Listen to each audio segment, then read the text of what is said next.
physical activity recommendations are 150 minutes of moderate to vigorous activity, 2 days a week of resistance training. Well, they've made it optional. So it's like you could do 150 minutes of, lower intensity exercise. You could do, 150 of lower intensity or 75 minutes of high intensity, which is, 15 minutes, 5 days a week. Okay. And that's just as good as 150 minutes of moderate, which is highlighting this exact seesaw of intensity and duration. You go twice as hard with twice the METs, you can do half the time.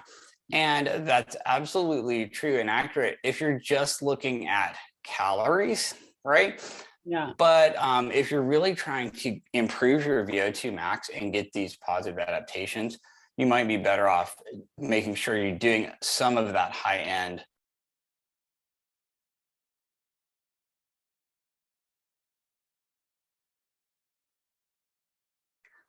stuff. And it's just like lifting weights, where you probably want to play the entire rep range and do some high intensity, shorter duration, and some lower intensity, higher duration. But you do want to make sure you have some of that all out type stuff in there, I think, to get the adaptations you're looking for. I think in terms of frequency, it really just depends on what your overall weekly volume is. You could do a little bit every day, or you could do a whole bunch one day a week.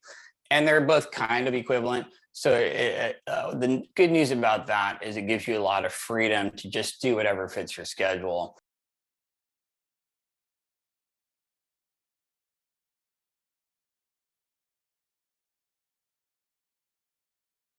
The bad news about that is some people are so focused on just being perfect and optimal that they're just not even going to do anything until they feel like their plan is perfect. Right. And that's BS. It's never going to happen. It's so much more important that you just get out there and do something.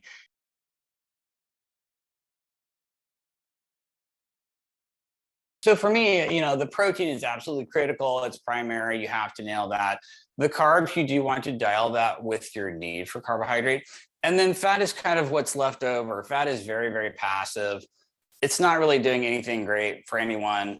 The satiety from it is so delayed that it's not, it's just not that helpful in the short term. Right. No one's getting a performance boost from it in the short term. Eating more fat if you're doing more cardio at a lower, like if you're doing more zone 2 cardio or something, lots of, if your job gives you a step count of 30,000 steps because you're a UPS delivery driver and you're doing a lot of this lower intensity stuff where you're just burning tons of fat, you need more calories. That's going to, eating more fat is where that's going to come from.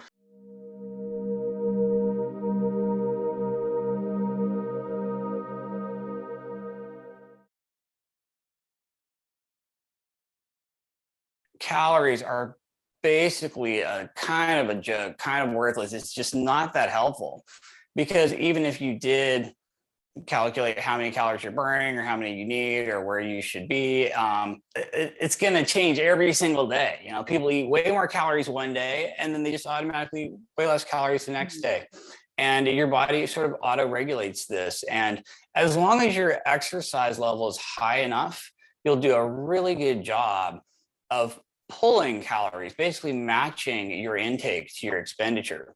But where we get into trouble is when people are super sedentary. So these studies show that if you're really sedentary, you just eat way more calories than your body needs. For some reason, it seems to break hunger and satiety signaling.